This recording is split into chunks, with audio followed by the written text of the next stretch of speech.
on la retrouve avec beaucoup de plaisir. On avait presque oublié cette chronique Un jour notre histoire, mais elle revient avec beaucoup de plaisir. Eliana est de retour après 2 semaines de vacances méritées pour sa chronique Un jour notre histoire. Eliana, sans transition, puisque nous sommes un peu en retard, on s'était habitué aux interviews un petit peu plus longues parce que vous n'étiez pas là. J'ai remarqué. Mais voilà, vous êtes de retour et pour notre plus grand plaisir, donc vous allez nous présenter la revue, la chronique Un jour notre histoire. Exactement, Daniel Bokertov. Nous sommes donc le 23 novembre et aujourd'hui j'aimerais vous parler d'une personnalité qui est décédée à cette date. Il s'agit de Raphaël Eitan. Oui.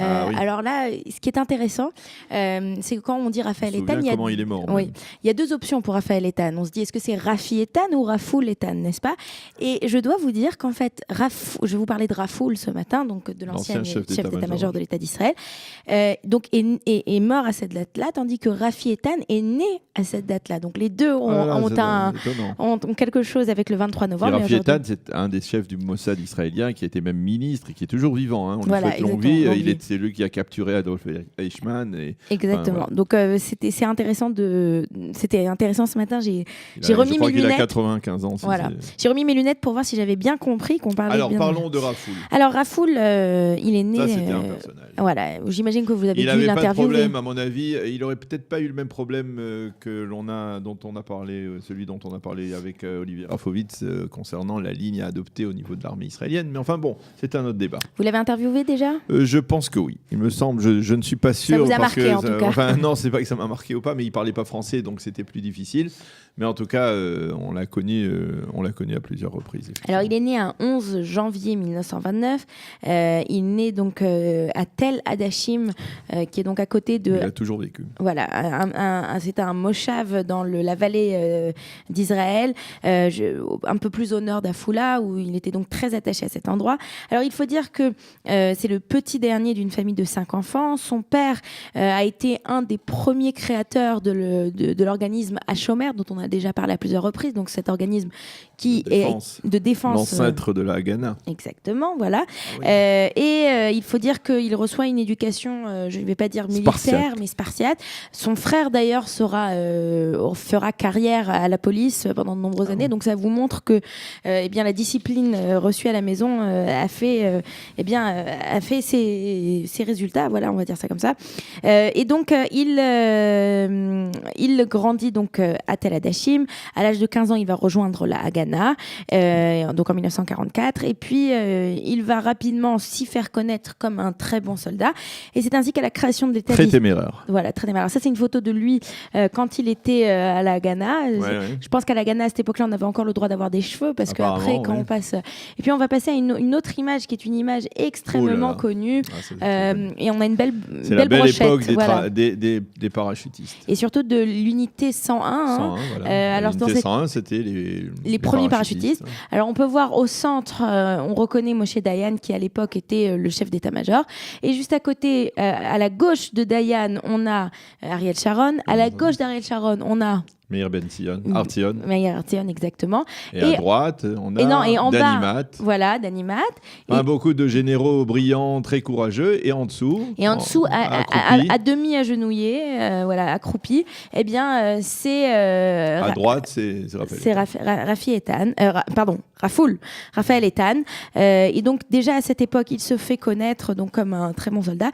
Ce qui va lui arriver, c'est qu'en 1955, pendant une opération, il va être grièvement blessé, et de cette blessure, il va d'ailleurs recevoir sa première médaille, on va dire ça comme ça. Mais il faudra parler du combat de Katamon.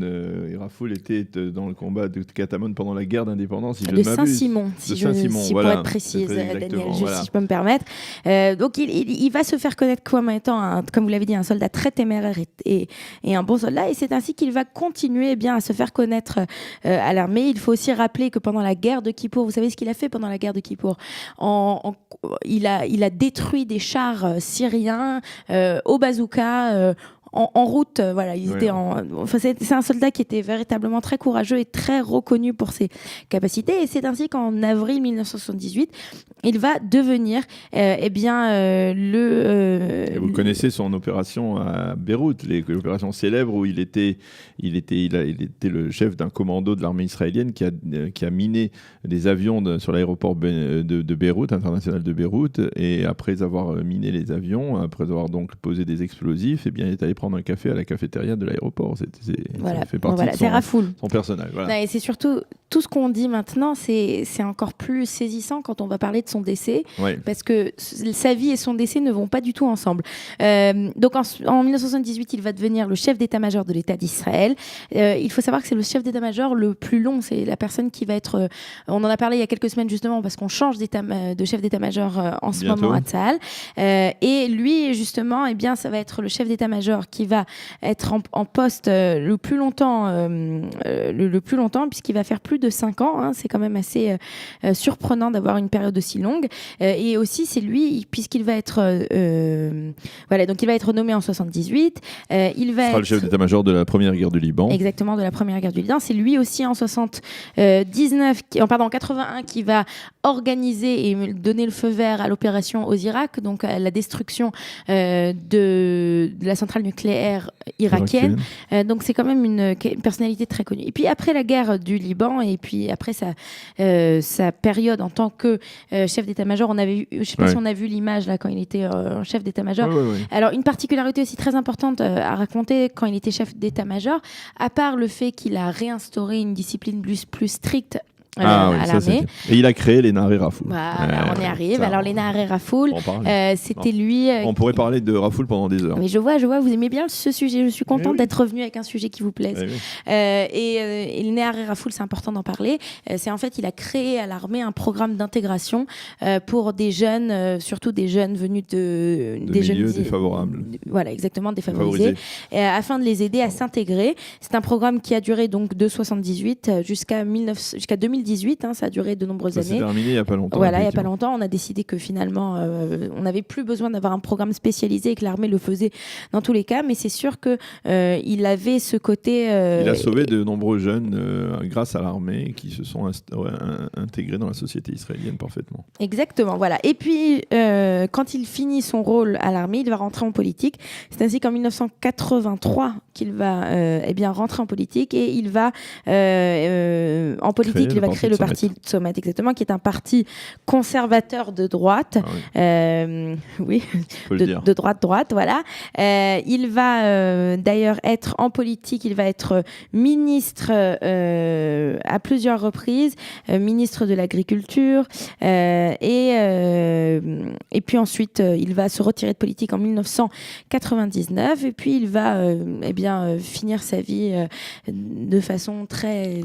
Il va être chargé du développement du port, si je ne m'abuse, le port d'Ashdod, n'est-ce pas ? Exactement, il va développer. Voilà, et il va développer le port d'Ashdod. Et un jour, alors qu'il vérifie, ils sont en train d'agrandir, il va sur le terrain pour regarder ce qui se passe et une grosse vague va l'emporter. On va chercher son corps pendant plus d'1 heure, on va le retrouver, il sera inanimé, on ne pourra pas le réanimer. C'est ainsi que Rafoul finira sa vie. Et comme quand vous comprenez le guerrier qu'il était, c'est assez surprenant de savoir qu'il s'est noyé presque, j'ai envie de dire, aussi bêtement. Il n'a été vaincu que par la nature. Voilà, exactement. Bien, merci beaucoup Eliana pour cette chronique très intéressante sur une personnalité passionnante. Merci Eliana pour ce retour en force avec Rafoul, ça c'est la force, on peut le dire, sur Studio Kalita. Vous aimez l'histoire juive ? Retrouvez Eliana Gurfinkel dans Un jour notre histoire sur Studio Kalita, c'est tous les matins, pour découvrir ensemble les événements et les personnages qui ont fait notre histoire.